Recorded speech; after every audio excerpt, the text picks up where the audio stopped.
I'm not muted, you're muted. Hello, let's try that again. Welcome to Blaine's Escape Corner, our little corner of the internet where we get together and talk about what helps us escape from our boring lives, our frustrating lives, the annoyances that we come to, or just the thing we would prefer to do rather than work when we kick our feet up on a weekend. Today, just a couple, one show really that we're going to be updating on that we've been watching. As well as we are excited for the Australian GP. Very, very fun changes to the track. It's going to be a very, very fast race, it looks like. So we'll take a look at that. And then once we're done with that, I want to kind of continue some of what we were talking about yesterday. We talked a little bit about voice acting, how voice actors get paid, how much they get paid, why they may or may not get paid enough. And we've got some other questions that we're going to dive into with that, but I was turned on to a Twitter Spaces. It's kind of a new thing for me. So Twitter Spaces, where people can get together and chat about something, hosted by Luis Hernandez. That where is the Luis Bermudez? Sorry, Luis Bermudez. I knew a Hernandez a bit ago. About kind of the voice actor side of things. So interested to hear that. Still looking for more data from higher up the ranks that might be fun to look at. But we'll jump into it here. Cup of our house sake, our boxed fake house sake, and we are ready to go. So, Kampai, let's get into it.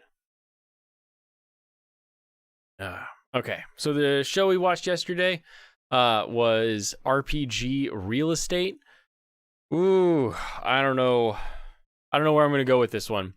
I typically enjoy when an anime is about people in a workplace. That tends to, speak to the experiences that I have more and more. When you're a kid, the high school ones, they really speak to you. Whereas like as an adult, there's always that kind of funness, newness of different office spaces. So it's got me there. It is very, very K-On!-esque, and that immediately cute girls doing cute things, sitting around talking about cute stuff.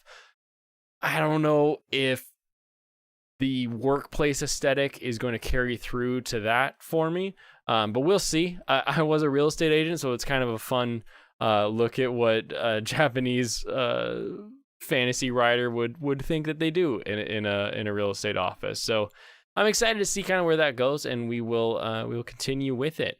While you're here, make sure you like, comment, subscribe, share this video with anybody that you think would like to chat with anime or video games. We're trying to book some interviews as well to make sure that we're really exploring and we're really doing a good dive on the things that help us escape, that we enjoy doing. So I'm gonna go from there to our first sort of exciting story, and of course, Anime News Network gonna be the news network that we are looking at, that we are talking to. So we have here brand new Makoto Shinkai. Makoto Shinkai, famous, of course. If you're old enough, you're gonna remember him from 5 centimeters a second. Also, the newer releases of Your Name, Weathering with You, very good at these very beautiful, just absolutely definition of scenic views, paired up with anime, usually a love story of some kind.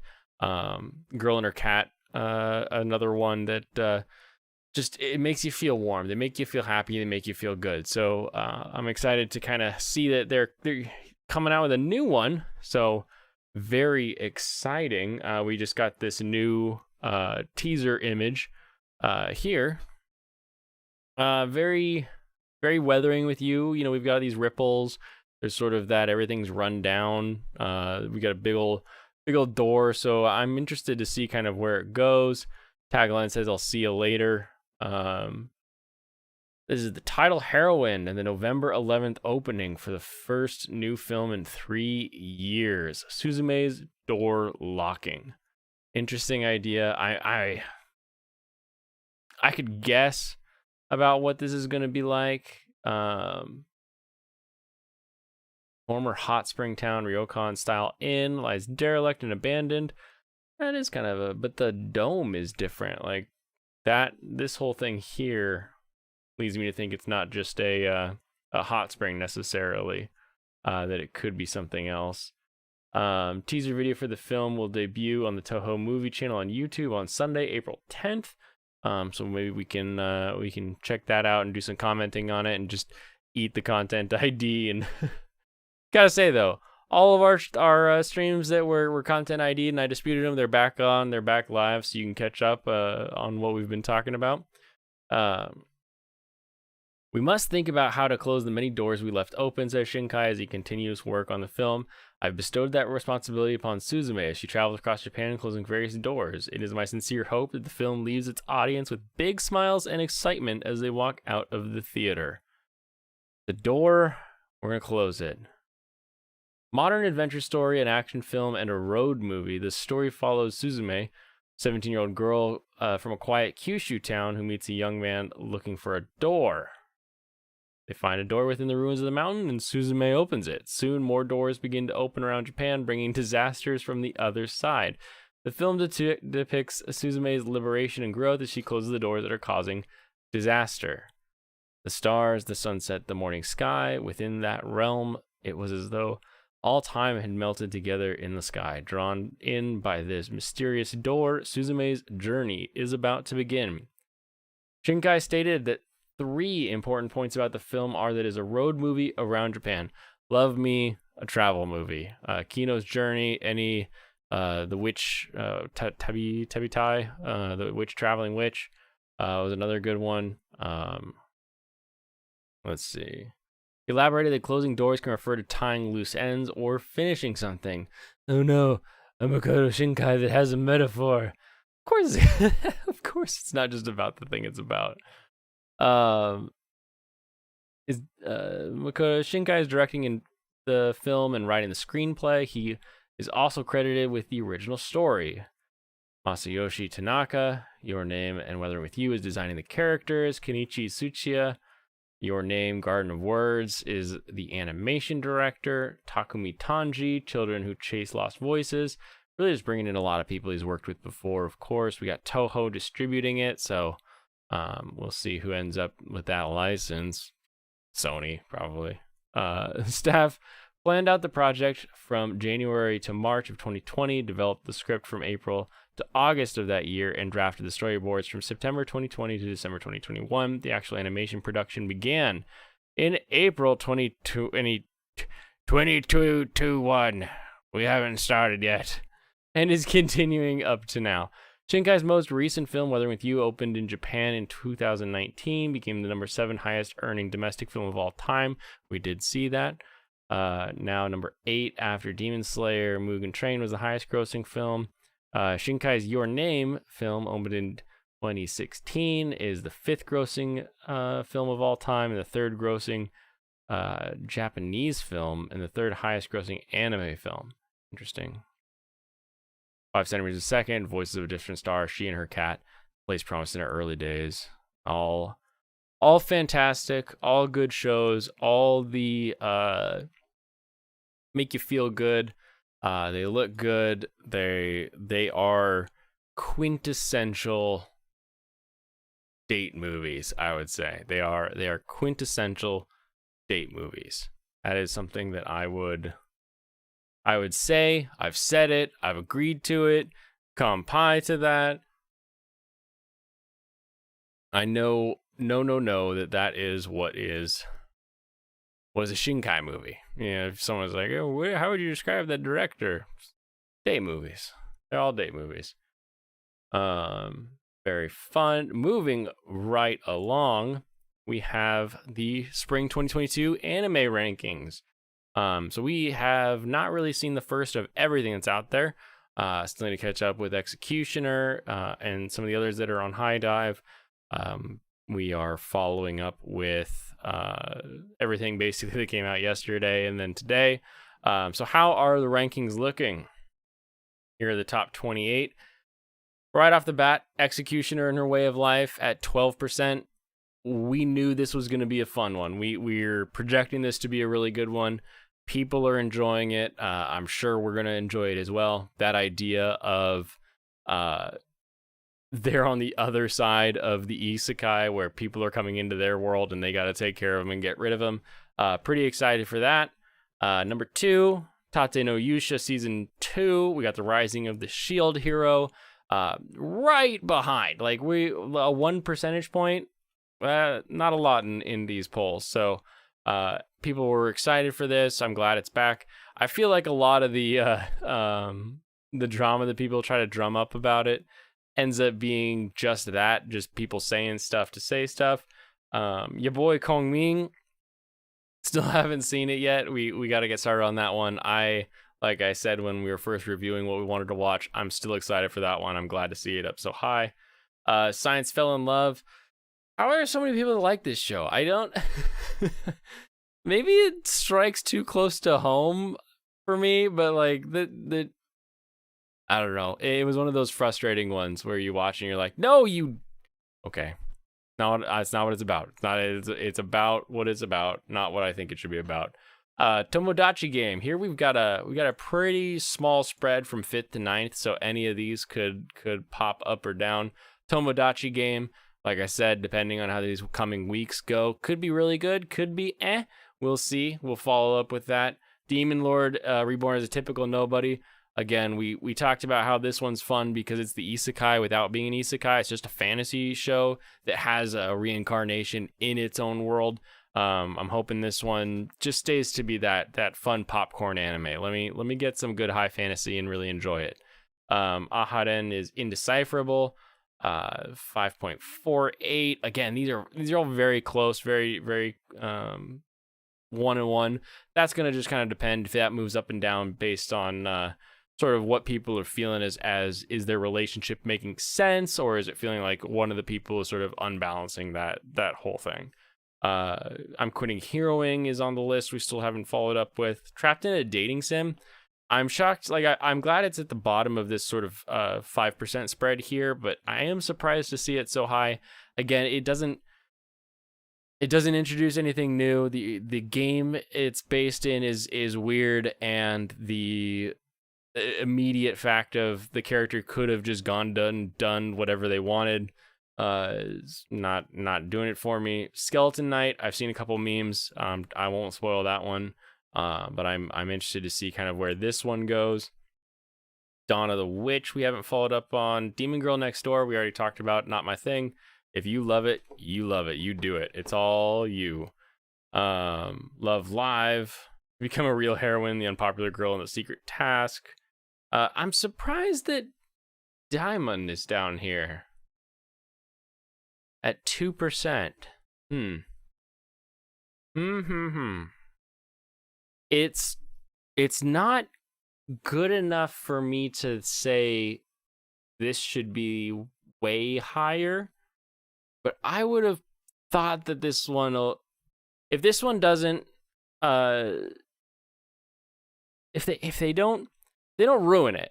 If they stick to this surrogate father and daughter and they get a lot cuter, they start to work together. We have that family that goes beyond blood that starts to crop up.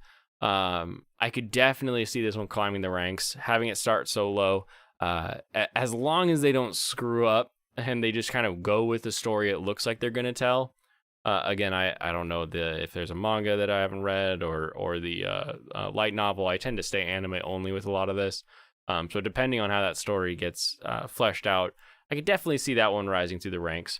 RPG Real Estate, on the other hand, belongs down here. This one, like again, it's a K-On! ripoff that's done in an RPG world. We'll see. Miss Corporate Slave. I think this one probably just late polling is probably why it's down here. Some of the GIFs and memes that are going around are already pretty cute and adorable. So interested to see kind of where that goes. I'm disappointed. I'm disappointed in Healer Girl being way down at the 21st. You know, it's not a top 10, but that should be, you know, at least at 13. maybe right around here, kicking Love Live off of its singing pedestal. We'll see. Birdie Wing. Did y'all not watch Birdie Wing? Birdie Wing was amazing. That show was really good. That was really fun. Maybe people just don't like golf. Is that the problem? Do people just not like golf and they didn't want to watch Birdie Wing? How annoying. Bill Divide, Black Rock Shooter. These are all just sort of like, meh, one person liked it. Yeah, eat it. Nobody who votes in these things likes the Horse Boy anime. Get your Horse Boy anime out of here. Oh my goodness. So we will be following along with the weekly anime trends as they go so that we can see what goes up, what goes down. Like, comment, subscribe. I'll be putting out shorter clips of any time that I review the top 10 so we can kind of see where that goes. But yeah, no, there's going to be some changes to this list. The way that the top 10 is situated right now is not how the top 10 is going to be moving forward. I can't, there's no way that Golf Girl is going to stay down there unless it becomes just so annoying or something like that. And there's no way Daimon stays down there either. Those are both going to move up for sure. Whether or not we have any say on that, we'll find out. Maybe the community we build here will be able to influence sort of where those votes go. So that is that story. Very excited for some of the shows that I haven't seen yet. Looks like stuff is getting some good praise. The memes are already flowing on the internet, so I'm excited to see where those go. Maybe we'll have to add a meme Monday or some kind of segment to the show where we go through some of the best memes that are getting passed around from the season. Really, really excited. I love anime, love shows. But when it's the weekend, when it's weekend time, I switch my escape over to F1. So let's take a look at this weekend. We have a race in Australia. New circuit. We have circuit stats. Here we go. Brand new changes to the circuit. New detection zones.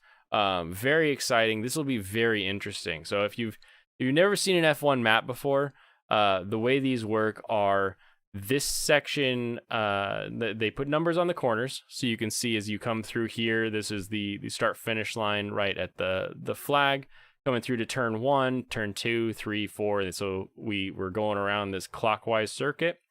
The interesting and unique thing with this circuit, so they've fixed some of the turns, widened them out, kind of straightened them out a little bit. So it's a much higher speed course than it was previously.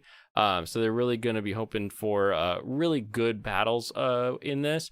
Now with the 2022 cars though, that higher speed is going to come at the other side of it being porpoising.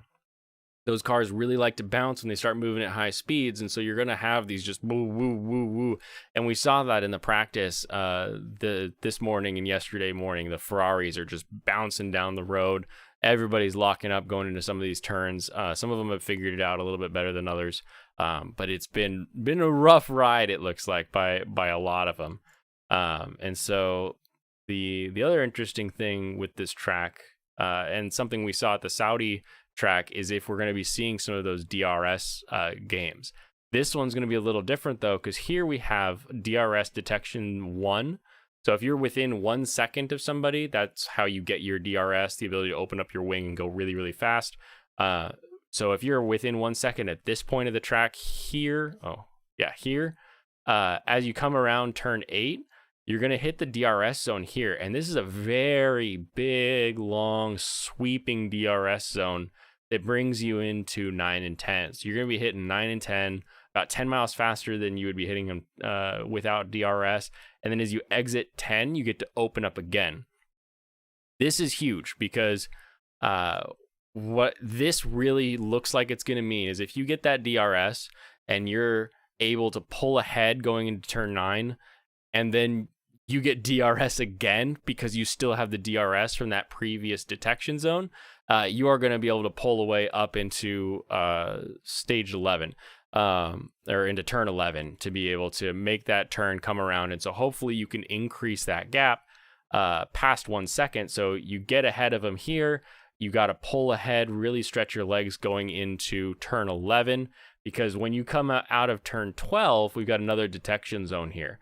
And this detection zone is going to then let us have DRS going through the pit straight, and then it's going to let us have DRS coming out of turn 2. So I think that with the way this track is set up, whoever gets DRS in this DRS detection zone 1 is going to put themselves in a much better position to take a checker than if you were to get DRS in detection zone 2. Big reason for that is you've only got about half a DRS zone here leading up to the flag. So if we can picture, if we will, 2 cars, red car and blue car, let's say, and if blue car gets that DRS going into zone 1, they can then use those first 2 big long zones to try to pull ahead of the car behind them. Usually when you watch a DRS attack, you see the wing open up, they're both flying down, they come up next to each other, and then they use their extra speed as they're going into the turn to be ahead when they go into the turn and the wing closes and they're back into their typical racing formation. So I think we're going to see that happening here, and then getting that DRS a second time to be able to pull ahead a little bit. What we're then going to see is when that car, red car, is now behind, coming out of turn 14, and they open up their DRS, they've only got half of a DRS zone to get ahead of car blue. What that means is we're going to have to see them really romping on it to get them ahead at that halfway point. So it'll be interesting to see sort of where the battles take place, where they go from there. But if you've seen anything from this weekend, it is looking at everybody bouncing and bouncing and bouncing their way down the track. So despite all the bouncing, we have practice 2 here, practice 1 here, practice 1.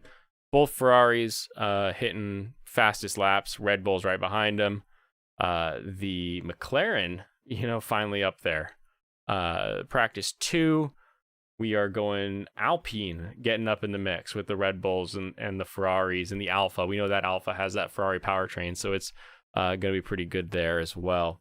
Very, very excited to see how this weekend goes. As far as what everybody thinks right now after P1, so practice 1 happened.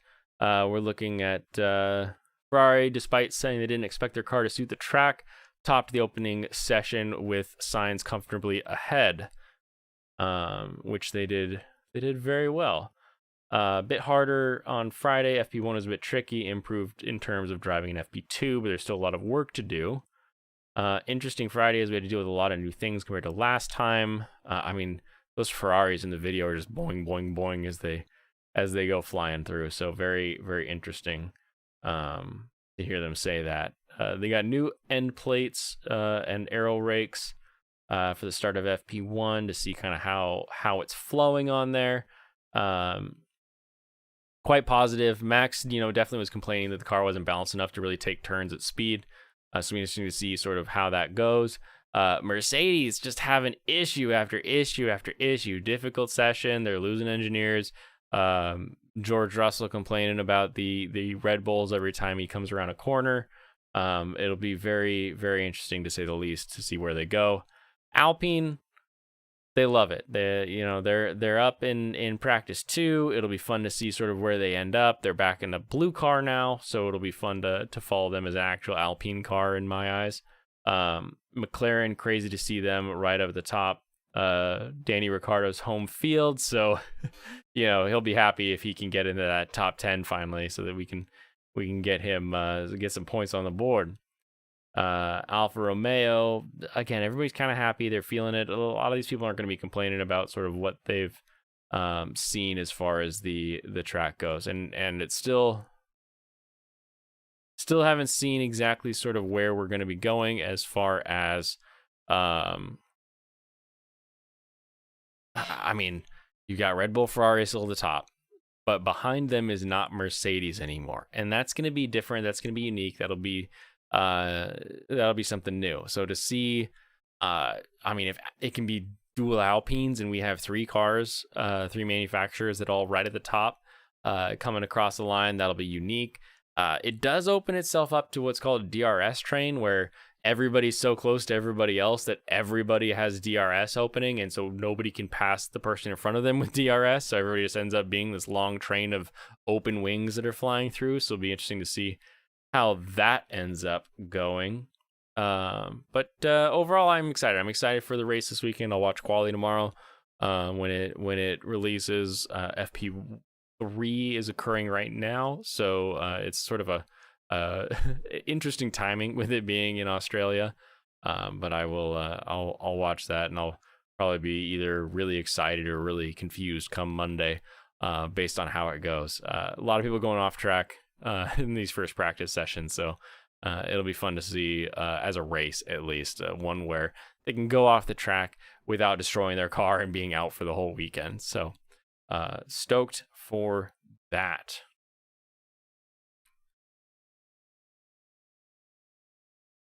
All right, how are we looking?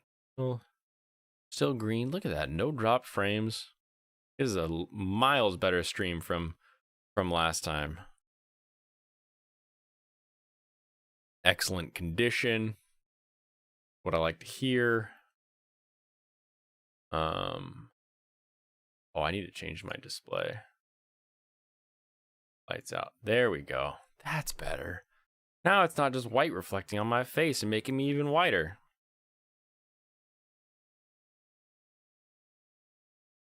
Alrighty, so after... Ooh, squeaky. After yesterday, talking about voice actors, how much they get paid, how much movies make, what the license could potentially be worth on these movies versus how much they're spending to actually get them dubbed and distributed, I'm kind of interested to get some more of that high level knowledge. But I was given some links and pointed in some directions to kind of see more the boots on the ground knowledge. So what I have here is Luis Bermudez, who has a Twitter space where they're talking about anime going union, because one of the things that they are fighting for is that dealing with, I guess, is that anime in a right to work state like Texas doesn't have to deal with the union prices, the union minimums, any of these sort of mandatory things. So it'll be interesting to sort of see how their discussion goes over this, and what kind of questions end up popping up, because we have I'm 50-50 on unions, because I think that if you were to get that union pay and that union mandatory minimums, you're then going to be still at a place where you would need a ton of work, because the unions, now we'll see, but my guess is unions are going to make sure that you get paid sort of a base level, and then you give them your union dues, but they're not necessarily going to make sure that you get work, which is sort of the more important part, which is where some voice actors over in Japan have their own voice actor stables, I would call it, where when they want work, the work comes to the stable, and then they can't hand out the work there. So I think the issue is going to be more in the work and how to get the work and who gets the work. That there's so many people out there that would love to do work, that would love to get into anime, that all of that sort of drives down that price. And even if you were to raise everybody's rates, you double everybody's rates today, now you've got more people that want to get into it. Oh, I can make more money in it. And you have a lot more people that may wash out because there's just not as many roles. You don't have as many people doing the dubbing. And so the only real way that you get an industrial fix to this is going to be more dubbing studios, more distribution, more places that are competing for both the licenses so they can get the shows to dub, and more places that are competing for the actors to come in and do the dubbing. So once you've got more places that are able to build this, you're going to be able to see those rates go up. So I'm not sure that just unionizing is like a fix to now everybody can do one thing. I think you need to look at it as you're a voice actor, and so what all can you voice? Can you record books? Can you do video games? Can you do English movies or American movies? Maybe French movies. You're not pigeonholing yourself into anime as a genre. I would consider that a pretty narrow field overall. But let's jump into this. Let's see. I think I'm gonna leave it me on screen. But just in case you want to follow along, I will post this link in our Discord, and we can show it here so that we can all see who I'm talking to or listening to. Is Luis Bermudez. We have him here, an actor with CESD talent. Done Shaman King, Beyblade, Ranking of Kings, FE Heroes, Yasahime, MHA Genshin. So pretty prolific. A lot of people follow for someone who they're an actor, but they're not really the character, right? So when you've got the voice acting, there's that extra layer that sort of hides you from public view, and so looks like they're doing very well. So let's see. I'm gonna have to put on my headphones. Let's make sure you can hear this as well. So let's see if I hit play. Oop. Okay. Listen live. Yeah, got it. How do I get to where the people speak? Because it takes a while to actually start talking. Minute and a half in. Oh. Okay, so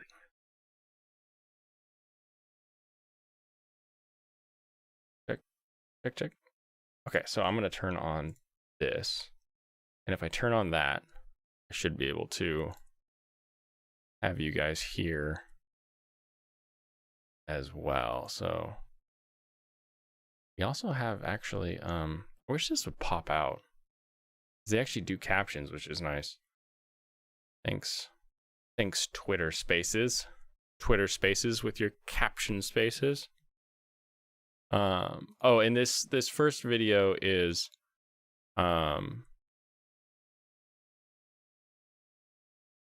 this first audio is 2 hours 45 minutes. So we're probably not going to get through the whole thing today. I imagine I'll be pausing it and commenting often, and there are basically 2 more of these, so there's 3 total parts realistically. Hello, just waiting for some more people to pop into the chat here. Okay. He's waiting for more people to pop in. Hopefully you can hear that. Comfy. We're gonna have a hopefully a nice chill discussion among adults. I'm sure we could all use that over the last after the last couple of weeks here. So just hang out, and when more people pop in that I can talk to and bring in to level their concerns and their questions and whatnot, I will be talking nonstop for at least 2 hours. Oh yeah, it was definitely at least 2 hours. So let's see, is there a way to see if someone just pops in into this live as are willing to. Thank you guys for coming. I hope. Okay. So he's talking to a chat, I'm assuming. Think in Canada, I usually wake up in around Canada because I'm bad at life. And in the UK, it's 10 p.m. So if there's anybody in here in the UK, I am so sorry. All right, let's try to turn me up a little bit too. Wow, yeah, that's really late.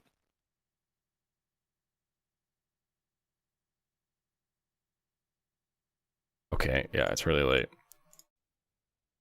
Shuffle in as well, international, as just have a conversation with you guys. There's been a lot of heated debate. There's been a lot of. Okay, let's see. What is the from now and have something for people to listen to later on after it's recorded than wait longer for more people to show up. So let's go ahead and jump into it. So the topic of today's discussion, the whole reason for this whole space existing, is to talk about concerns from people in remote places around the U.S., people that live in places like right-to-work states like Texas or Nevada or what have you, people that don't even live in the U.S., who are international talent, who have recently benefited from this opening up of the remote space to allow talents who are frankly deserving, extremely talented, extremely driven, and work not work averse is not the word I want. Work driven, I guess, to be able to work in these projects remotely, both whether they have no experience in ADR or dubbing or anything like that, or whether they've been doing it in their own countries, because as you know, a lot of countries like Malaysia, like Australia, like the UK have their own dubbing processes and their own dubbing studios that they do a ton of this work in. So a lot of these people are very, very talented and also very, very experienced in these areas, and have only just recently, maybe in the last 2 years, maybe even less than that, to be honest with you, been able to get access to these kinds of opportunities that are coming out of Texas, coming out of LA, with animation and anime studios. That is 100% a true statement as far as more people being able to jump in, more people being able to get into it. You've got so much going on. Everybody suddenly had to go in virtual. And so all of these things that we had the tools and the power to do, all of the Zoom meetings, all of the remote control of devices and systems, suddenly became a thing where everybody was doing it, and it was okay because everybody had to do it. And these are things that I've been thinking for years. It's like, why would I have to go in if I already know what I'm doing, if I already know how I'm doing it, if I already know what's going to happen? Just let me do my work from home. So very, very true statement that I would follow along with, that, yeah, in the last 2 years, everybody has had a lot more opportunity to do stuff remotely, and that remote access has opened up the opportunities to a lot more people. So very, very accurate at this point. I'm going to so the purpose of this conversation is just kind of have a conversation with you guys. There's been a lot of heated debate. There's been a lot of heated conversation, if you want to even call it that, online recently. And I wanted to take it away from all that and just get down to what really matters, which is how people feel, which seems to be, the overwhelming majority seems to be kind of afraid of what happens to their opportunities, their work, their ability to achieve their dreams and chase after them if things do go full union. There's been a lot of conversation from people who are union, who are just becoming union, or who are FICOR and kind of anywhere in between in the middle about what that might mean. And there's been a lot of misinformation, a lot of myths and scary stories told in the dark being tossed around from people who frankly were given the wrong information from somebody, or were essentially failed by the process, and we're not given the proper information. We're not really even given access to the proper information until recently, when it was more discussed. A lot of the people who seem to be kind of left out in that conversation are international talents who have been told everything from, well, we have to work through your union, to, well, you don't even have to join our union, you don't even have to get a TH, which is a Taft-Hartley. It's a form that allows you to essentially, if you're not union, to work on a union project, or varying degrees of skullduggery. They've been given a lot of excuses for a long, long time about why they can't be hired, or why they can't work on these projects. I read something recently where somebody said the union tends to hire only union actors first, and the Taft-Hartley exists to show as like a document saying we couldn't find anybody else who was in the union to hire for this project, which is completely untrue. But I've heard that tossed around before, and not even from just that person. So there's a lot of misinformation out there, and I think a lot of that has to do with how the lack of transparency from SAG themselves on how their own rules work, because as we know, a lot of corporations tend to kind of play things by ear when they happen as they happen, right? Exactly. Microsoft has so far I'm excited, because so far this is going swimmingly as far as sort of laying out the issues, because the main concern with a union with anything is you're essentially signing up for another corporation to then have some amount of control or power over what you can or can't do, and sometimes that's good. If you're going to unionize against, say, an Amazon, your union's probably going to be a smaller corporation than the Amazon company, so you're going to be able to have more direct conversations about what you want to see in your workplace. Whereas a union at a mom or pop doesn't happen, because you could just go talk to mom or pop and you can bypass that corporate crap. And so right off the bat, calling out the corporation not really knowing what it's doing is very agreeable, because a lot of the times there's just so many voices and so many people that are the way I explain it is 1,000 people are trying to help you out, and none of them are talking to each other, and that ends up with you maybe or maybe not getting either screwed, or you're able to do something because nobody's really paying attention or saying no.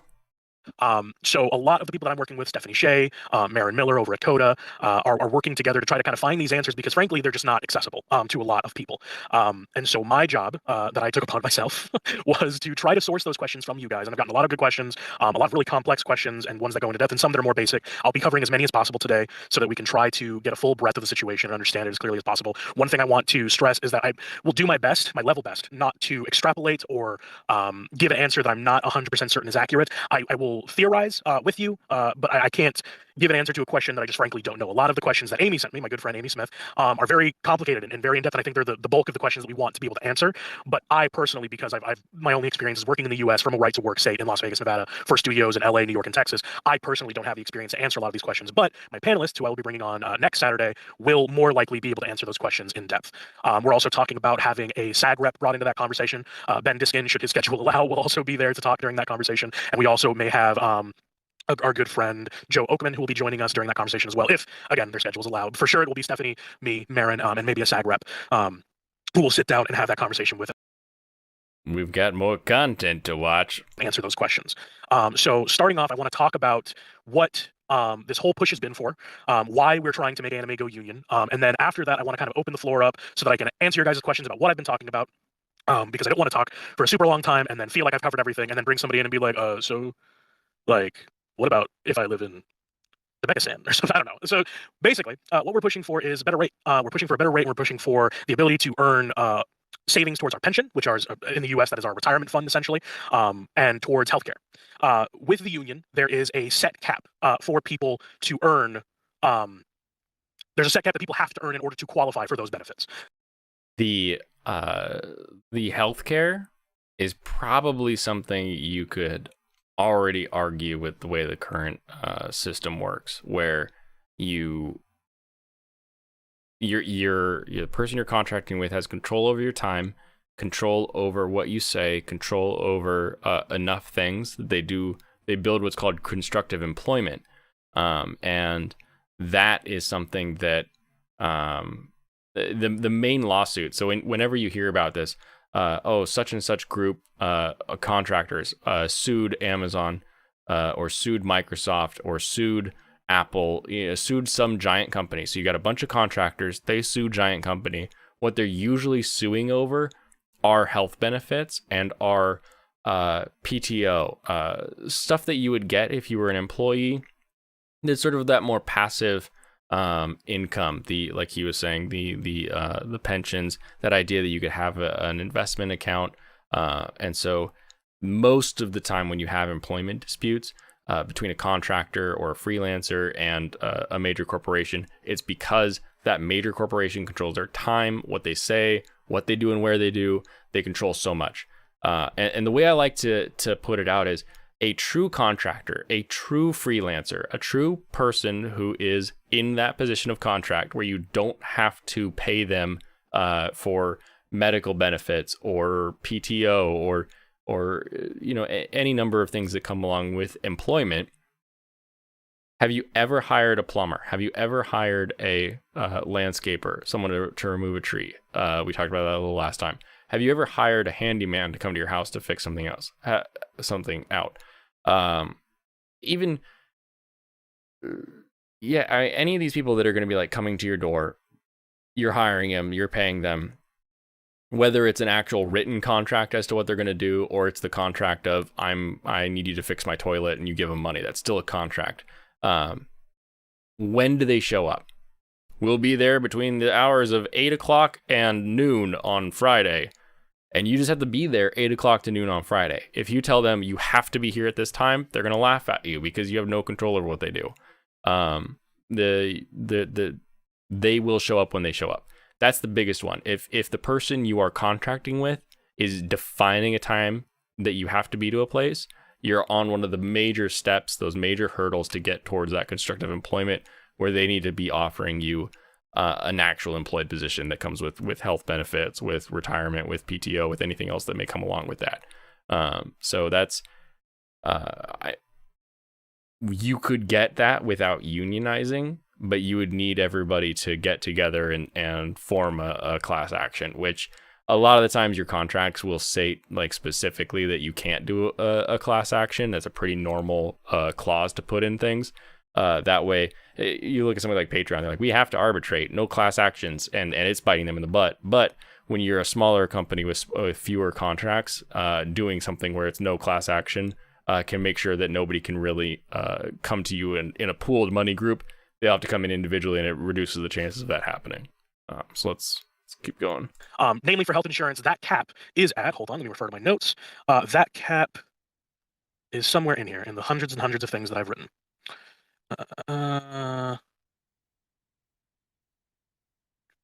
That cap is $25,950 within a 12-month period.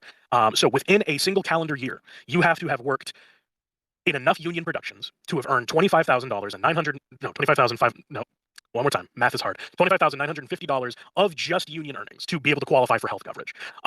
As you know, health insurance in the United States is extremely limited. It's insane. It's incredibly expensive. My own premiums are $250 per month, and recently I had a surgery, a very minor surgery, that I still have to pay $800 out of pocket for, including the fact that I pay $250 for my own premium health insurance. If I paid any less, I would be covered for even less, and I would have to pay even more. It's absurd. It's insane here. So that's the main thing that we're kind of struggling against with a lot of the work that we do. We don't make enough money from individual projects because 9 times out of 10, we're not being hired for huge leading roles, right? We're being hired for the bits, the walla, the interstitials, the random characters that pop up and scream and then die 5 seconds later. And that does not equal enough earnings to qualify for those benefits. For full transparency, to give you guys an idea of how much I was able to earn in union earnings last year, I'll break down my full earnings as much as I'm comfortable with. But I was only able to make, after working on a couple of games, a couple of animations, and a couple of union anime, I was only able to make $6,000 last year, and I worked all year. I worked practically every day. I took classes practically every day. I was investing in my career every single day, and I was only able to pull out $6K. This is what people need to say. They need to talk about it. They need to be honest about it. They need to be upfront. Websites like Glassdoor are a nice way to start it, a nice way to talk about it. But you can move past the need to have the union if the workers are all talking and expressing what's going on in the system. A big part of the union is just being the voice box that gathers up everybody's info. But if everybody can just gather up everybody's info and we all know what's going on and we all know how it works, you can work much better as a team. And that I think the internet, the way that we can come together as a community, is something that could put us in a place where you can have workers working together to do that without the union and having to pay dues and having to deal with some of the stuff that comes with that. And it just comes from people being willing to talk about it, to say, this is what happened to me. This is what it, we sort of teased her yesterday, but the witch from Jujutsu Kaisen Zero, the one that flies on the broom, only had a couple lines, so it kind of made sense with like what they were earning. But we need all of those people to say, here's what I made, here's how it worked, here's how much I ended up with. So the important part is going to be just for people to talk, because if people are talking, then we're going to get closer to everybody being able to work hard and put the time in and actually see a result from that. Which is a sizable amount, but not anywhere near what I needed to be able to qualify for health insurance under SAG's agreement. In fact, it was only enough to really even cover the initiation fee, which I'm still making payments on. So just to give you an idea of the breadth of scope that we're dealing with, right? My full earnings for the whole year was about $29K. And that included a bunch of dubbing from non-union projects, whether it was live action ADR, whether it was non-union commercial work, whether it was anime, union and non-union, video games, non-union video games, some indie video games speckled here and there throughout. That was what I made for the whole year. And only a very, very small fraction of that total earning was from union projects. So the thing that we're struggling with is that most people who work in anime, most people who work in the dubbing scene, are working all the time. They're being brought in from one show to the next, but they're not able to really even take care of themselves. They're not able to get health insurance. Most of us live paycheck to paycheck, paying our rent and other bills as we need to or as we can. And it's a struggle. It really, really is truly a struggle. So what we've been fighting for has been not only just a higher rate, but also just the ability to essentially fend for ourselves in a post-capitalist world that really just is not built to last, it seems. I really would want to know too. Obviously, we have the anecdote of working all the time. I want to know how much actual time is spent in the booth to get to that $6,000 that he's talking about. And it sounds like he might actually have the info. But that's something I'd be curious about. Like, what is the actual time on task that we're looking at that leads to that amount of money? Like that we've learned over the last couple of years here. What that looks like to kind of break down what the current goal for people in the union and people who've worked with Coda, what we're aiming for right now for non-union productions, assuming everything stays kind of the way it has, we're hoping to eventually get most non-union productions to pay $130.50 per hour with a 2-hour minimum. That's a big. And that right there is exactly what I said. If you are able to get them to, let's say that this number represents doubling as a minimum, and that guarantee of 2 hours. One show a week could be that 2-hour block. That's, $130 there. If you need to make a living, say you're in a place where you can make $500 in a week, and you'll be okay. You're gonna need at least 4 projects that you're working on every week. That means every season you need to be there to be able to hit these 4 projects. And what may happen is you end up getting, instead of showing up to what normally would have been like a half-hour Wallace section or just some, like you were saying, the interstitial stuff, you end up combining Wallace and interstitials so that the studios are able to record multiple shows worth of those little sidelines in order to maximize their pay. Because if they're going to pay you for 2 hours, they're going to try to make sure that you work 2 hours. They're not going to just have you show up for a half hour of, hey, let's go get some groceries, and throwing out some lines like that, and then give you, your $130 per hour for that. They're going to make sure that you're there earning that $260 that entire time. So you're going to see 5 or 6 shows that are getting stuff done at the same time, or multiple episodes worth, or whatever it may be. So it's a good start to try to make more. But again, the issue I think that needs to be focused on is increasing the amount of work available so that more people can get more work around the clock. So you can have a show you do every day. That's going to be hard, right? Because we're talking about your voice. We're talking about something that you could wake up and it's gone. You said too much yesterday. You aren't allowed to say a word today. So you almost need sports contracts, really, is what you need. Like, such and such studio is bringing on this person. They're going to make this much money, and they have to do this many shows. And so you have them do that many shows, they get that much money on the contract, and it needs to be sort of that like individual worker. But that would be a wild change to the way the system currently works. Let's see how it goes. Big ask for a lot of people. Even markets and even studios in LA, I've heard, have been giving pushback on that rate because they just are not given a budget from their clients. Who most clients are from overseas. In this case, they 9 times out of 10 will get a license from a production company like Funimation, like Sentai. And the licensee will essentially give them a budget to work with, and then they will have to figure out how to pay not only their staff but their actors with those wages. And not all the time are they given enough to cover both, which is a really sad fact that I learned recently. There's a lot of satellite studios out there, studios that are separate from Funimation proper, that work on these dub shows and produce these dub shows practically out of pocket, almost at a loss, because they're just not given the budget to work with. And when given the choice of paying their actors the standard they deserve, and paying their staff and crew a livable wage so that they can pay their bills.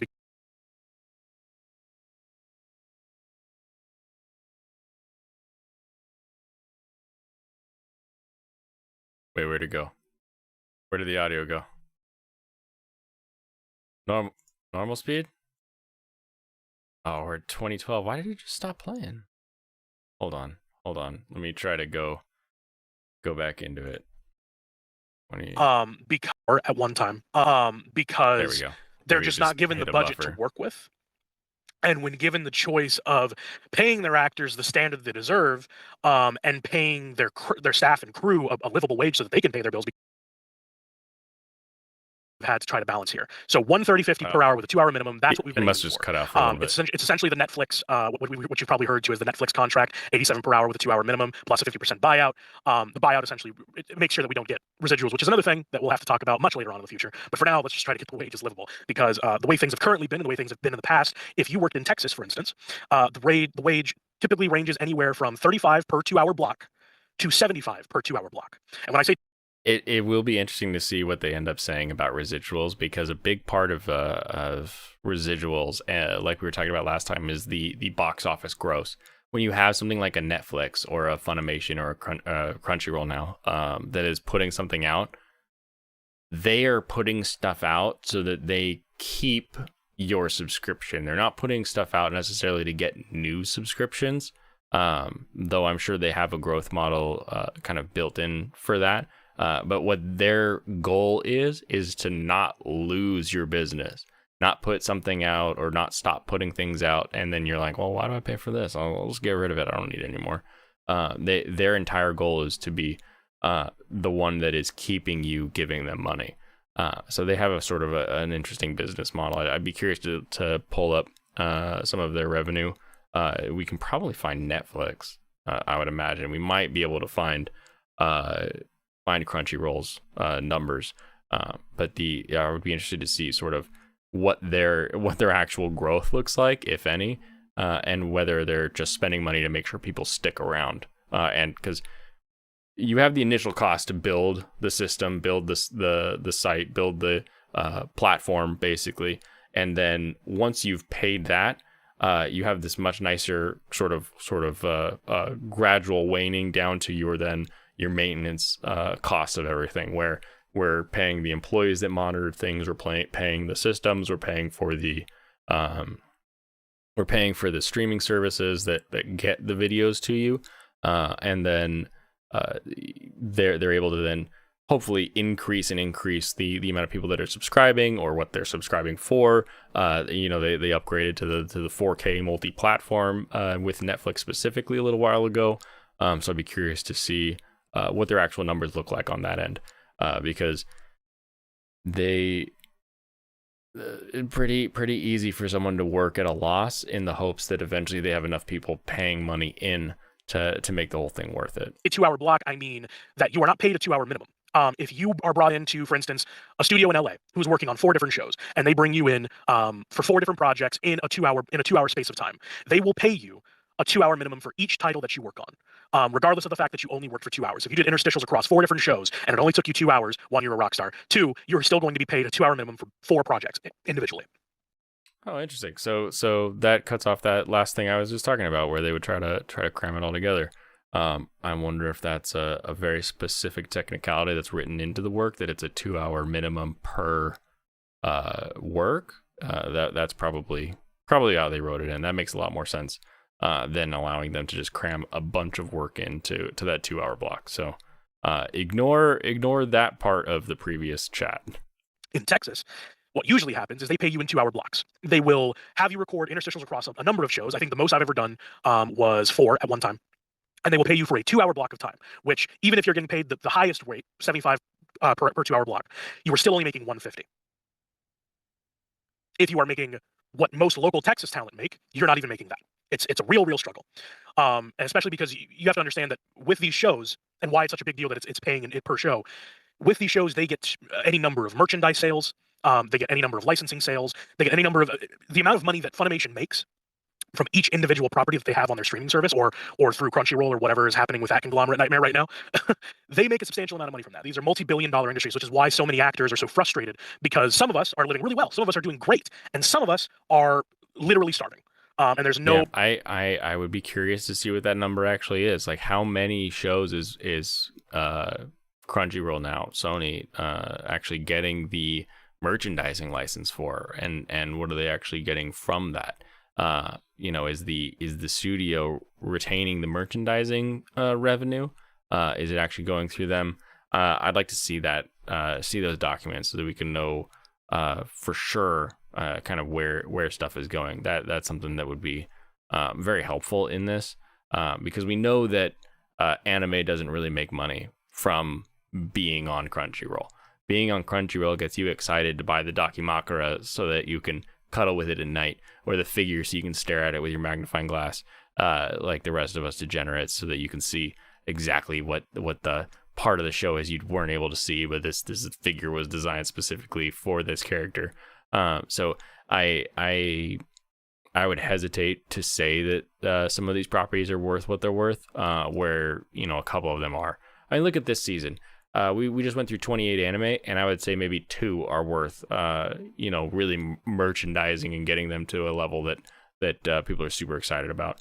And you just don't see that level of merchandising here in America. Whereas like you go to Japan and you see an otaku just clothed head to toe in Love Live, pins everywhere. Their bag is Love Live, their hat is Love Live. They're going to the shrine that the Love Live girls pray at. Like their entire life revolves around Love Live. You see that in Japan a lot. You don't really see that over here. So I'd be curious to see, because again, we're talking about dub actors, we're talking about their dub voices, how much the dub is adding to those merchandising sales, those international numbers, and if it's really is hitting kind of what he just threw out. No other way to put that, or no nicer way to put that. There are people that I literally know right now who are just like, I don't know how I'm going to cover my medical costs. I am 25 and I've already filed Chapter 1 bankruptcy. I don't know what I'm going to do next year. I don't know how I'm going to pay taxes. Don't be scared of bankruptcy. It comes for everybody. It happens. You'll survive. It'll be okay. It'll be okay. It's terrifying, but it'll be okay. It's insane. So that is kind of what we're fighting for. I will, I don't know how to do the linky thing on here where I link a thing, but if you guys go to codaunite.com, there are a ton of interesting little facts that you can find on that website. There's also a separate section for the dubbing industry standards, which is what Coda's kind of main champion thing is for right now, what they're fighting for at the moment. And you can see pretty much everything, break down what they stand for. There's also a petition on there that I believe you can reach out to one of the contact. If you go to one of the contact forms, you can reach out to and ask to have your name put on the position to show your support for Coda. A lot of people, to be frank with you, did not take Coda very seriously until recently. And they got a lot of traction only because there was a lot of support from actors in our community and a lot of really big names like Ben Diskin, like Stephanie Shea, like Marin Miller, who frankly put their names out there and on the line to fight for these basic rights. So that being said, that is kind of our goal. That is what we're aiming for. That's what we're hoping to achieve. And I'd like to go ahead and open the floor up to anyone who would like to ask questions, anybody who would like to voice concerns, whether you're from Texas and you're a right-to-work state, or you're from somewhere else in the U.S., if you're in L.A., if you're production staff, I'd love to hear from you as well. And of course, if you're living internationally and you have concerns, I'd love to hear from you as well. So I don't know how to go about inviting you guys to hop in and ask questions. So just do the thing, and then I will bring you in. Yeah, I mean, we're all just streaming by the seat of our pants around here. We really don't know how any of this works. We're just trying to... Does anybody have like a request to speak trying button? to do the thing. Let's see, when does he get a guess? I realized that I muted myself. That's my bad. It's all good, brother. How's it going? Oh, we've got Awesome. Go ahead, before you get started, just go ahead and introduce yourself double echo to everybody here in the chat. Kind of tell people what you do, where you are in this process, and then go off with your question. Alrighty. Hi, I'm Andrew Mims. I'm currently non-union. Just working on it. I'm trying to book more and everything. Oh, good. Right on. I guess my question, I'm not even sure if this is like possible, but I know some people are concerned about SAG and everything. Has there been any conversation about a specific voiceover union? I not voicing any like saying, hey, we should do this, hey, we should do that. Just curious, I guess. I think I missed the question because you cut out a little bit. Would you just repeat that? No, you're good. So has He's there been asking any talk about having a voiceover union for voiceover specifically. That is something I don't know of. I think at this point it would be so difficult to try to separate voiceover from on-screen. And I understand where you're coming from. A lot of us have concerns about the difference between how on-screen actors are treated in the union versus voiceover people treated in the union. 9 times out of 10, when I call the like the 800 number to ask them questions, they're just like, "Well, if you're on set," and I'm just like, "There's no set. I don't work on a set. The set is in my brain. I need you to just remember that there's other fields that you cover." But yeah, as far as I know, there haven't been other talks. The people that kind of have the biggest voice for us right now are Coda Unite. They're essentially the people that have been pushing for us and fighting for us within SAG. I think. Yeah, it's kind of an interesting because you also are having to deal with this idea that voice actors are one part of the character, right? When you have an actor on screen, they're acting the character, they're voicing the character, they're moving like the character. Whereas in any sort of animation, you have an entire team of people that is doing the physicality of the character, and then you are providing the voice for it. So it's a little interesting that you have the same people who talk about or who deal with the acting union that are also dealing with voiceover as well. But you have voiceover actors that cross over into voiceover all the time with Disney, Pixar, all that kind of stuff. So it is interesting that they have that, but like with travel and labor, you usually end up joining into one of the existing giant corporate hegemon union companies that take your money and try to give you a decent deal on anything. If it just kind of my own personal opinion, I think before we try to do our own thing and kind of break apart and separate to try to make our own union, I think it's better to just kind of get people in charge, put people in charge that understand what we do and understand what we come from. Because I think a lot of it doesn't even have to do with a lack of empathy. I think it has to do with a lack of literacy. Like, they don't really understand how voiceover works. You know what I mean? A lot of these people who work in the higher echelon of SAG, they don't really even get it. I mean, and that's reflective in the talent they hire typically, right? And a lot of screen talent, they don't really even understand what voiceover is until they're brought in to be in the next Toy Story. So I understand the question. Like I don't said, think Disney. I haven't personally heard about it. I can definitely levy that to Stephanie and Marin a bit later and see what they think about that. But I think the resounding answer will probably be that we're more focused on just getting the union to represent us better at this current point. Okay, thank you. Yeah, no worries. Was that pretty much the only question you had, or was there other things you wanted to bring up? That was really the only thing that was particularly pressing in my head. Awesome, man. And are you based in where are you? Obviously, you're in the U.S. Where are you based at right now? Currently, I'm based out of Maryland. I'm planning on moving to either LA or Texas. Really? Yeah, that's really the thing, isn't it? I mean, I from do what I know, voice Texas is much cheaper to live acting. in. That's one of the benefits too of being in Texas and being a talent in Texas is that the cost of living is much cheaper. Like, it's pretty similar to Vegas. Like, I pay for like a 1,200 square foot apartment. I think like $850 a month, versus in LA where that would cost you like $3K, $4K, $5K. It's insane. So yeah, definitely things to consider. Damn. I'm glad you're working. I'm glad you're working on working more. I think that's pretty much everybody. But yeah, man, thank you for hopping in and asking your question. Washington's Thank you expensive. for answering. Yeah, man. And be sure to check back in Saturday when I will have more qualified people who can talk about that question in more depth. Absolutely. For sure, brother. Thank you. Thank you. Yeah, fix your echo. How do? Do they pop? Go ahead and introduce yourself for people who don't know you and don't know what you Okay, do here and we your go. work. Of course. So, hello everyone. My name is Dom Din. I am a transgender voice actress from Melbourne, Australia. I have been working in VA for around 5 years now, and by VA I mean Australian voice VA. acting. Do they do a But, separate? I'm based out of Melbourne. Important distinction. Do they based do out a of Melbourne. separate dub I have been for working remotely for Australia? about 6 years now, and I mainly work in video games, animation, and anime as well. Awesome. And what did you want to talk about? Yes. What were your questions, concerns? Yes, sir. Obviously, a lot of the concern, from international actors has been obviously our capacity to work. Less of the fact of what does union mean going in terms of pay and healthcare and such. But ultimately, our concerns were whether or not we would still be able to be Taft Hartley or anything like that, because I've had my own experiences, unfortunately, where a studio did not let me work on a dubbing project, a live action dubbing project, because I did not have a visa, even though I was not working actively within the US. So my question would be for everybody really, whether you are working in the US or you're working outside of the US, how do you navigate telling studios that you are completely eligible to work on these projects? Whether you need to be Taft Hartley into a project, because I know that scares them, or if you're an international actor, how do you field that kind of concern to them? But before he gets into the answer, which he may touch on this as well, but the rules in America about hiring and working with international and foreign people are ridiculous. I am a huge fan of if we can just stop playing all these games that are set up by people to give us a bunch of rules and regulations for who can and cannot work on things.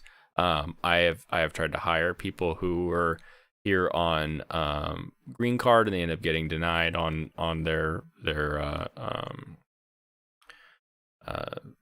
I-9s, that they don't get approved. They go into eternal delays in order to work with people that not even someone who lives international and works international, but people that have come to America to then they've made it past the visa process and they're on a green card. They're essentially like one marriage away from being an actual citizen, and it's so difficult to get them through the process that I don't know how Luis here is gonna answer this, but I know for a fact that that is a huge problem, and I hate the way that all of the immigration and employment stuff works here in America. Totally. And if there is anybody who wants to jump in and kind of give their own take on a similar experience that Dom has had, feel free to request, and I'll bring you in as well, and we can all kind of have that conversation. It's funny that you say that like the Taft-Hartley scares a lot of clients, because I've experienced that too. Oddly enough, a lot of U.S. talent have, and it just seems to be an aversion to paperwork, and I don't understand it because it's not a lot of paperwork to do. As far as the process goes, Amy had a bunch of great questions about. It's never the paperwork to do. It's never the paperwork that you have to fill out.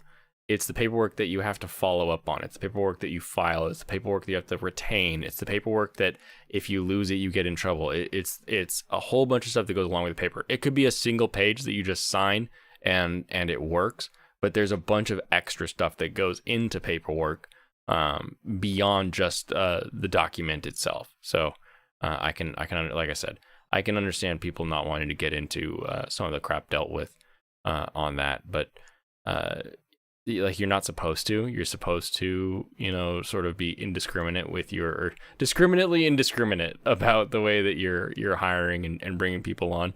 But at the same time, you're never going to read someone's brain and say, oh, they didn't want me because I had a Taft-Hartley. Like you can't say that unless they told you that or emailed it to you or it's in writing somewhere. You're not going to be able to prove that they did that usually.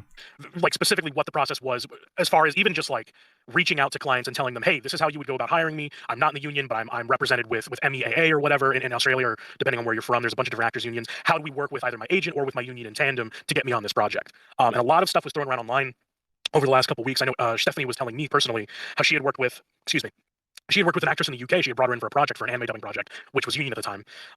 And when she reached out to SAG had told her, well, we don't have to work with her union. She doesn't have to be a member of ACTRA, or no, not ACTRA. That's Canada. She doesn't have to be a member of Equity or anything. She would just work the project. We would Taft-Hartley her like normal. She would get an OK 30, but she wouldn't be a must join unless she worked another project after that, and then maybe she would have to join the union at that point. But from what Stephanie was telling me, she didn't even have to do paperwork for her. She, besides doing the initial onboarding process for an international talent, which I don't know anything about. If you have any experience with that, I'd love for you to kind of outline that as well, just so we can have an idea of what that looks like when they bring somebody out of country into a US dubbing project. But I've heard that as far as like, as long as you're getting the union audition, you can audition, and if you book, you can be TH'd.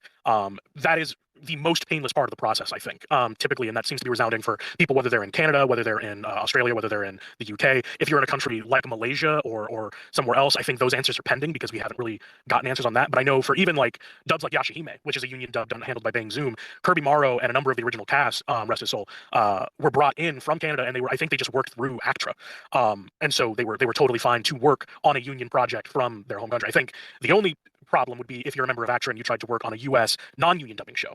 I think that might be a faux pas for their particular union, but it wouldn't affect anything to do with SAG on our side, if that makes sense. Yeah, for sure. That makes total sense. Yeah, for sure. Yeah, I mean, I guess just going on to that, because obviously, actors, we are now being armed with this knowledge, I guess you could say, about our working. It's kind of hilarious because the echo is actually coming through Luis's microphone. So every time that Dom says something, the text is just flying through because the text is coming out both of their speech bubbles. Right, behind the scenes. To be able to be TH'd into things, and the fact that international actors and other actors, we're all able to join the union as well. Once we become a must join. The thing is that how do we, how, for example, Louis, how would you, talk to your studio and be like, hey, I can work on this. It's not scary. Just how would you navigate that? The way I've always navigated before, I think, and again, I have a very privileged mode of transport with it, I guess, because I am in the U.S. and it's much easier to just hire locally, right? Realistically, so I have a lot of privilege in that aspect. The only way I approached it when I decided that I wanted to start pursuing union work was I reached out to a couple of casting directors who I was personally friends with and was like, hey, specifically because I just joined CESD, and when you join an agency in the U.S. that specializes in a lot of union work, typically they will send you only what you qualify most for, because they know that there's a lot of aversion to, or there was at first a lot of aversion to hiring somebody who wasn't already part of the union based off of all that misinformation we kind of talked about prior. So they send you what you're best for and what you're most likely to book, so that they don't step on any toes with their clients, and so that you have really just the best chances of booking union work. So what I did was, when I joined CESD's roster, I said, hey, my agent is only able to send me a certain amount of opportunities because I'm not union, I'm not even SAG-E, and I'm in a right to work state. How, if there's anything that you do that's union, I'd love to see sides. Obviously, don't give me work, but I'd love to see sides for it, just so I can audition and start getting my name out there for stuff more, because at the time I was getting very limited opportunities. And if you have those inroads, that's great to use. If not, obviously you're going to run into some roadblocks. So one of the questions that The answer is always networking. That is always the answer. I don't care who you are, what you want to do, how you want to do it. If you can't network to enough people, or talk to somebody, or find your way in, you're out of luck. So building friendships, building a community, building good paths, and that starts from just being a good person, bringing value to somebody else. You have to go through kind of the sales process with other humans in order to build those networks, so that people will be willing to help you out or push you through. I got from Lanessa Vio, at Lanessa Vio. She doesn't have her last name listed online. But she was basically asking about how you find access to union projects and union auditions. And 9 times out of 10, they're going to come through big managers like ACM, for instance. They will get a lot of union projects, or through agencies in the US. Not necessarily even just in LA. There's plenty of studios in Atlanta that get union projects and stuff like that you can see sides from. There's also, even occasionally, I've seen union projects open casting on places like Backstage and castingnetworks.com. I might be Backstage sounds like a website you shouldn't go to. misquoting the second name for that other website. I'll find it, I'll look it up, and then I'll pop it in the chat or pop it in a thread later. But there are union projects that are accessible online if you look for them, and if you don't have an agent. But for the most part, you're going to find those projects while working with an agent who can represent you. So my best advice would be to reach out to people that you know are casting union projects, who you already have personal inroads with. And if you don't, then at that point, start working towards building those inroads, and making sure that they understand the process as far as you've heard and as far as you know it. Obviously, again, when we have Stephanie and the rest of the panel brought in next Saturday, we'll be able to explain and go into more of what that process actually looks like. Because right now, the biggest hurdle for you guys isn't that you know that you can work union work. You don't know how you convince people to let you do it. And that's what we're working on figuring out for you, is giving you basically a step through process of what you have to do in order to get those opportunities, and then be considered for those opportunities seriously, and then hopefully book those opportunities.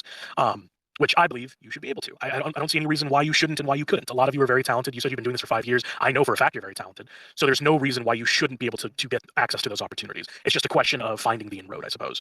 And that comes down to just your own skill at direct marketing and your own skill at reaching out and doing outreach and such, I hope. Yeah, that networking, also networking, and then networking, and then it's not an answer for everybody, but if that is something you want to do, if it's what you want to pursue, if it's something you are wanting to be about, maybe you do move. Maybe you put yourself physically in the place that you need to be in order to get that work, or get that job, or meet that person, or whatever it may be. There is no magic formula. It is a series of you putting yourself out there and getting yourself to the point where eventually all of the stars align, and you get that job. I hope that answered your question in any semblance of like. Yeah, absolutely. It really did help in terms of your own experience. So yeah, thank you for that. Yeah. That's really all the questions I had. I'll probably also be asking next week, obviously, when the panel comes in. Totally. But yeah, no, thank you so much, Lee. Yeah, thank you for coming. Thank you for hanging out. I don't know how to make you not speaker, because I tried to remove Andrew, and I think I just kicked him out of the whole chat. So if anybody's homies with Andrew, let him know that I didn't kick him out because I hate him. I just am stupid in techiverse. So just I'll mute myself, and then we'll figure it out from there, eh? Yeah. We'll figure it out. It'll be great. It'll be a good time. Okay. Let's see. I've got 4 more people. I see Alex. I see Serena. I see T. Let me go ahead and start with T, because I'm not particularly sure where you work from, my friend, and I'd like to hear your perspective and your concerns. Hey, thanks for hosting the space. This has really been interesting to listen to so far, and especially seeing all the discourse. finally. Awesome. I'm glad, because I'm floundering, my guy. No, you're doing absolutely fine. Awesome. Yeah, there's been a lot of interesting stuff over the last couple of weeks about this whole situation. Finally, a and, voice that doesn't echo. especially what Don's been saying from the international perspective. I think a lot of us, even in the US, can learn from that, just kind of staying ahead of the problem when it comes to dealing with studios and people that aren't really, like you said, literate about the union and the paperwork. Just advocating for yourself and treating yourself like a business is going to help you go so far, because you'll be able to help them help you. Anytime that you're doing anything contract wise, you're a business, and you treat yourself like a business, pay yourself like a business. have a marketing system like a business. Track your finances like a business. It is a business, top to bottom. And being a business is okay. You can be a business. Business is great. Businesses get a lot of perks. Make yourself a business and run yourself like a business. So I fully agree with that. Exactly. But on the studio staff side, I'm really interested in more of what Coda is doing to kind of navigate this balance between what actors are asking for when it comes to rates, but also, there's a whole village of people involved when it comes to making a dub. And it's sounding like, everybody wants their fair share, but, staff most of the time isn't really part of SAG-AFTRA. So I'm just curious how that balance is being navigated. Right. And to be fair, the reason, to be completely transparent, the reason why a lot of people you're hearing a lot of people talk about this now is because, frankly, everybody is hurting. Everybody is struggling. Everybody's living paycheck to paycheck, whether you're production or whether you're an actor, whether you're a talent, whether you're a director. You know what I mean? Everybody is struggling just to make ends meet right now. And that is, to me, a tragedy, because I can't think of an industry that makes more money than anime right now, especially in the current climate. With these companies, I mean, I understand there's a lot of talk about just like any industry. You can't think of any industry other than anime that's making more money in the climate of having to order everything online. Everything online. Come on, open your brain. Open a brain hole. There's other industries making more money than anime. This isn't some golden goose that you found. This is a bunch of Chinese cartoons that you're matching the flaps of the mouth to. I tease, but seriously, there's a lot of business out there that have been really, really making a good chunk of cash over these last year and a half. Well, we can't put pressure on studios because studios only get budgets from their clients. We can't put pressure on clients because then they'll just stop working with us. And it's like, okay, well, let's just relax a little bit. Let's calm down. Let's take a step back and understand that there's no reason why we can't have these conversations without making it feel like people are being villainized or being attacked for essentially throwing all these people under the bridge, right? That being said, Coda, for the most part, their focus is actors. And a lot of the reason behind that I've kind of, because I read a tweet earlier, I think 2 weeks ago, where I was just like, I don't want a new union contract unless the production staff gets one too. And it was so uninformed and it was so nice. It was such a great sentiment, but I was ignorant, frankly, of how complex that situation is and how long those conversations have been being had. A lot of production staff, whether they be engineers, directors, writers, adapters, spotters, people that work on dubs and essentially make them possible, have inroads toward their own unions.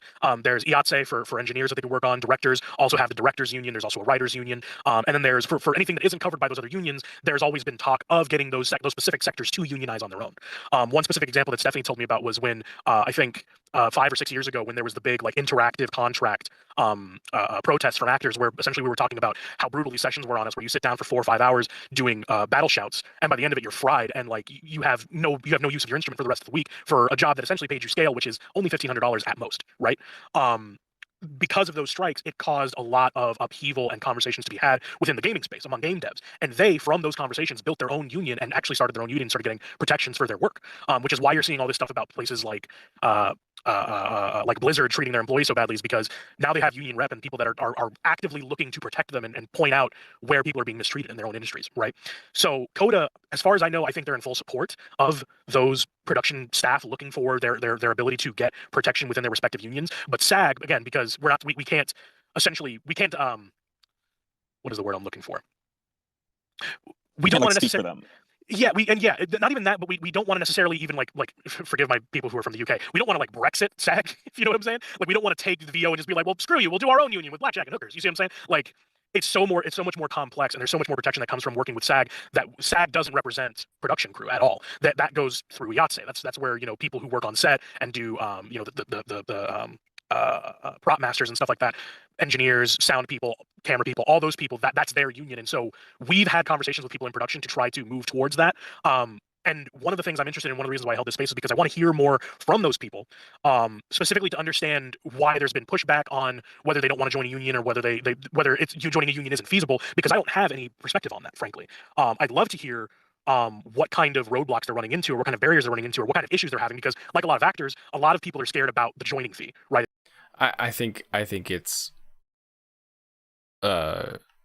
that's an area where I go to. They're small enough and able to talk to their actual boss close enough that the union only complicates that relationship.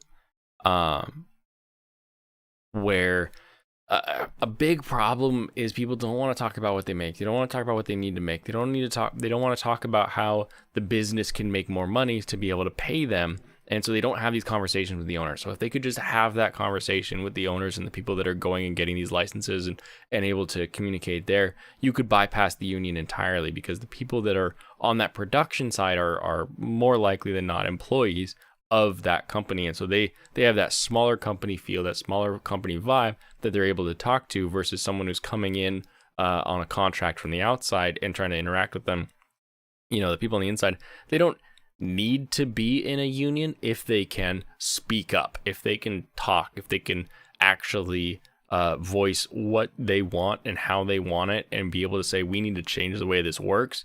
And the only concern there is that each one of the dubbing studios would have to do that together. Now, there's a lot of cohesiveness with the dubbing studios, so that may be a little easier than not for everybody to work together on that. But it just requires everybody to sort of talk to their owner, talk to their boss, talk to their manager, whoever sits next to them in the cubicle, and be open and honest about what they want and what they're doing. You know, and then you can kind of avoid the union things. But if you can't do that, if you can't sit up, speak up, talk about what you want, what you need, and what you want the direction of the company to go, even from the janitorial staff, you're not going to get any motion or any movement. And you're probably also not going to necessarily want to pay some of your paycheck out for a union to then maybe say what you want, maybe not say what you want. Because why would you tell the union reps and the union what you want and how you want it if you're not willing to tell the person that you work with every day what you want and what you need? Even if they say no, you know, at least so that you can get that out there, get that open, get that communication going. I think that's the most important part. It's $3K if you're joining the full union. If you're in Texas, you can opt to pay $1,500, right, and stay in Texas, work remotely in Texas, still keep working on non-union work and union work at the same time. But you wouldn't be a full SAG, like you'd be a SAG member, but you wouldn't have to pay that full $3,000 fee. But for a lot of people, that is like a barrier for entry, right? So I'd like to hear from production staff what those barriers of entry are, and how we as actors who are kind of pursuing our own avenues to get our own wages raised, how we can support them in those efforts. Because I've seen a lot of people, and I want to be as kind as possible. I've seen a lot of people who are very, very, very frustrated that, like, it feels like actors are the highest paid in production and still asking for more.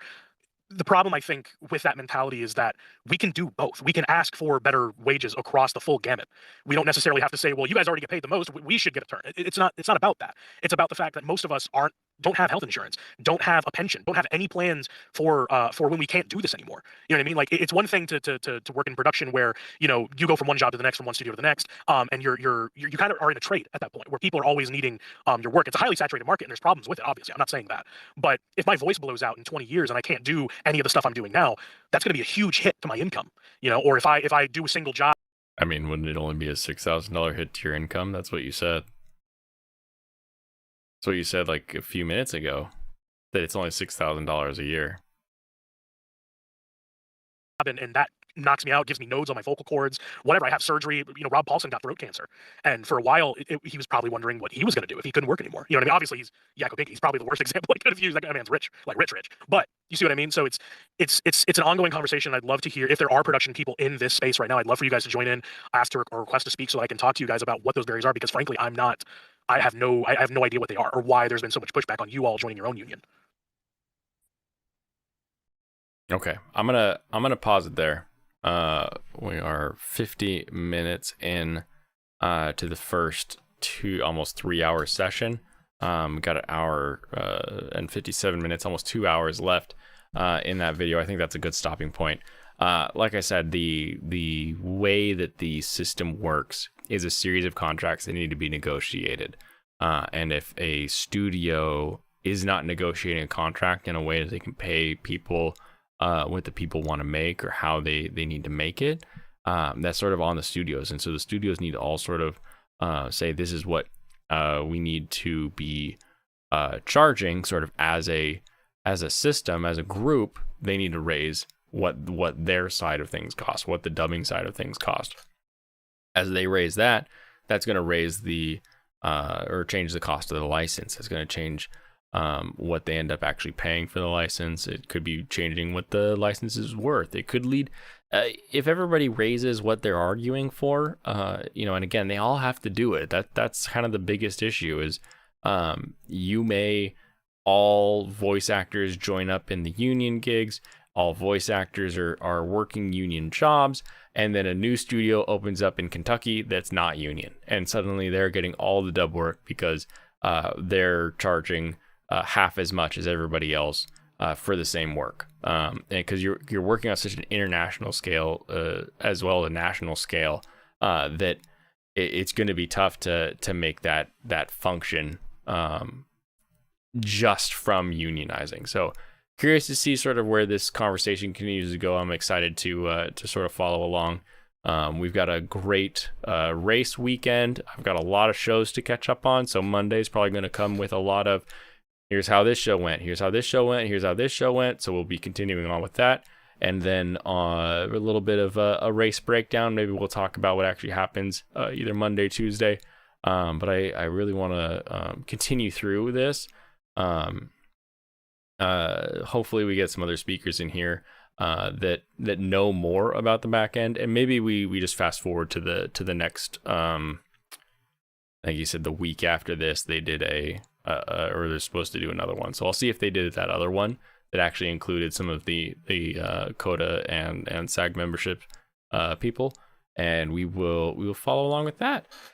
But in the meantime, I will leave you all for tonight.